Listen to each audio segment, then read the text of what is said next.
What are y'all doing?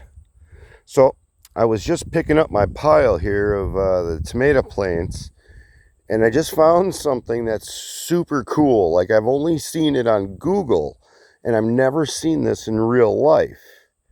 So I found this. You see that? Let me zoom in a little bit here. That is a tomato worm, and a wasp has laid his eggs on him.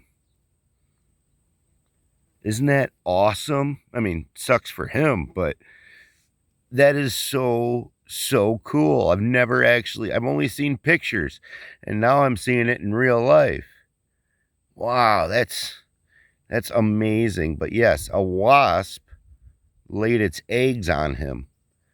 So when they hatch, they eat that little guy or big guy. Wow. That is so cool. I'm like I'm kind of like in awe over it. I've never seen that before. Wasp eggs in a tomato caterpillar. Wow. Isn't nature amazing? Well, he's getting composted. Happy farming, y'all. Later.